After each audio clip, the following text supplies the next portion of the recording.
नमस्कार, मैं हूं आपके साथ रोहित। लोकसभा का चुनाव हो और नेता बड़ी बड़ी बातें ना करें, ये कैसे हो सकता है। इस आम चुनाव में खूब बातें हो रही हैं पक्ष और विपक्ष दोनों तरफ से।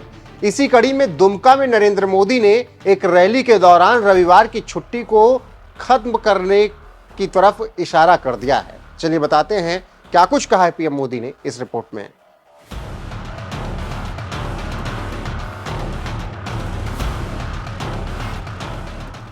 लोकसभा चुनाव 2024 का आखिरी और 7वां चरण 1 जून को है। आखिरी चरण के चुनाव प्रचार के लिए सभी पार्टियों के नेता अपनी ताकत झोंक रहे हैं। उसी कड़ी में झारखंड के दुमका पहुंचे पीएम मोदी ने चुनावी रैली को संबोधित किया। झारखंड की महागठबंधन सरकार पर हमला बोलते हुए पीएम मोदी ने सप्ताह में होने वाली रविवार की छुट्टी का जिक्र किया। पीएम मोदी ने अब रविवार की छुट्टी का जिक्र किया तो लोगों के मन में सवाल उठने लगा कि क्या संडे वाली छुट्टी बदल जाएगी। पीएम मोदी ने आखिर संडे वाली छुट्टी का जिक्र किया क्यों, ये सुन लीजिए आप पहले। और मुझे तो अभी हमारे साथी बता रहे थे, बोले लव जिहाद शब्द जो है ना, वो सबसे पहले झारखंड में आया। झारखंड वालों ने शब्द दिया है। अब देखिए, हमारे देश में रविवार को छुट्टी होती है, हॉलीडे।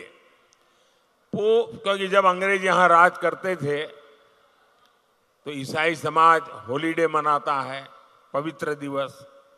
तो तब से रविवार परंपरा शुरू हुई। अब रविवार को हिंदुओं से जुड़ा हुआ नहीं है, ईसाई समाज से जुड़ा हुआ है। 200 साल से 300 साल से यहां चल रहा है।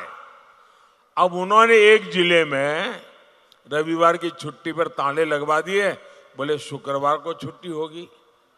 अब ईसाइयों से भी झगड़ा, पहले हिंदुओं से झगड़ा, अब ईसाइयों से झगड़ा। ये क्या चल रहा है भाई? साथियों, इंडी गठबंधन की देश विरोधी राजनीति का एक खतरनाक फॉर्मूला है। उनका फॉर्मूला है गौर सांप्रदायिक राजनीति करो, गौर तुष्टीकरण की राजनीति करो, अलगाववादियों को संरक्षण दो, आतंकवादियों का बचाव करो, और जो उसका विरोध करे उस पर हिंदू मुसलमान करने का आरोप लगा दो। इंडी जमात वाले धर्म के आधार पर मुसलमानों को आरक्षण देते हैं। मोदी कहता है मैं एससी, एसटी, ओबीसी को जो आरक्षण मिला है, बाबा साहब आंबेडकर ने जो अधिकार दिया है, भारत के संविधान ने जो अधिकार दिया है, एससी, एसटी, ओबीसी का आरक्षण की रक्षा करने के लिए मोदी जान की बाजी लगा देगा। सुन लिया आपने क्या कुछ कह रहे हैं देश के प्रधानमंत्री नरेंद्र मोदी और क्यों कह रहे हैं। मोदी के इस बयान पर फिर विपक्ष ने हमला बोला और कहा कि मोदी पीएम पद छोड़कर हिंदू मुसलमान करें, पीएम पद की गरिमा ना गिराएं। इसके साथ ही साथ सोशल मीडिया पर मोदी की आलोचना भी खूब हो रही है। वहीं विपक्ष का अलग ही आरोप है कि और उनका कहना है कि मोदी हार रहे हैं और जनता महंगाई, बेरोजगारी, अग्निवीर और संविधान पर वोट कर रही है। राहुल गांधी इसी मुद्दे पर मोदी सरकार को लगातार घेर रहे हैं और बयान भी दे रहे हैं। सुनिए राहुल क्या कुछ कह रहे हैं। अग्निवीर को कैंटीन नहीं मिलेगी, दूसरे जवान को कैंटीन मिलेगी। ये अन्याय हम नहीं चाहते हैं, इसलिए अग्निवीर योजना को हम रद्द करने जा रहे हैं, खत्म करने जा रहे हैं। और जैसे पहले होता था वैसे ही हम एक बार फिर बिहार के युवाओं के लिए, बाकी प्रदेशों के युवाओं के लिए सेना में परमानेंट पेंशन वाली योजना चलाएंगे। जैसे पहले होता था वैसे ही होगा। अब भाई और बहनों, ये जो चुनाव है ये संविधान का चुनाव है। ये पहला चुनाव है जहां बीजेपी के नेताओं ने कहा है कि हम इस संविधान को फाड़ के फेंक देंगे। भाई और बहनों, ये जो संविधान है ये आपकी आवाज है और इसको बाबा साहब अंबेडकर जी ने, गांधी जी ने, नेहरू जी ने देश की जनता के साथ मिलकर बनाया है।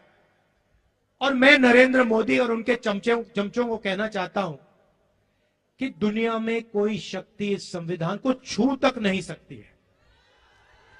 और अगर आपने कोशिश की तो आपके सामने तेजस्वी यादव, राहुल गांधी और बाकी इंडिया गठबंधन खड़ा मिलेगा। इसको हम कभी बदलने नहीं देंगे, इसको कभी रद्द नहीं होने देंगे।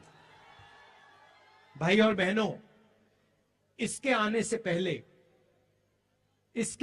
पहले इस देश में किसानों का, गरीबों का, पिछड़ों का, दलितों का, आदिवासियों का कोई हक नहीं होता था। जो भी आपको मिला है, जमीन का हक मिला, रिजर्वेशन मिला, जो शिक्षा मिली, स्वास्थ्य मिला, वो सारा का सारा इसी संविधान ने आपको दिया है। और ये आप चाहते हैं कि जैसे यहां हिंदुस्तान में पहले हुआ करता था राजाओं के टाइम में, वैसा फिर से हिंदुस्तान चलाया जाए कि पिछड़ों के अधिकार, दलितों के अधिकार, आदिवासियों के अधिकार सारे के सारे छीन लिए जाएं। और जैसे पहले 20-25 लोगों का राज चलता था, वैसे ही फिर से वो वही सरकार चलाना चाहते हैं, वैसा ही हिंदुस्तान बनाना चाहते हैं जिसमें 20-25 लोगों का राज। भाई और बहनों, नरेंद्र मोदी ने यह काम 10 साल से किया है। पहले राजा महाराजा होते थे, उनको कांग्रेस पार्टी ने निकाला, संविधान ने निकाला। अब नरेंद्र मोदी जी ने 22-25 नए राजा बना दिए हैं, राजा महाराजा बना दिए हैं। उनके नाम अलग हैं, आजकल नए नाम है, अदानी, अंबानी, ये नाम है उनके, मगर ये राजा है। और नरेंद्र मोदी 24 घंटा इनके लिए काम करता है। तो सुना आपने क्या कुछ कह रहे हैं राहुल गांधी, और क्यों? बस इसी बात से जनता मोदी को वोट देने से इनकार कर रही है और इंडिया गठबंधन को वोट कर रही है। इससे आप समझ सकते हैं कैसे बीजेपी और कांग्रेस के नेता आपस में टकरा रहे हैं। जानकारों की माने तो बीजेपी इस बार चूक गई है और लीड राहुल गांधी के पास है। अब देखना होगा कि 4 जून को क्या होता है और किसकी सरकार बनती है। फिलहाल इस खबर पर आपकी राय क्या है, कमेंट करके हमें जरूर बताएं।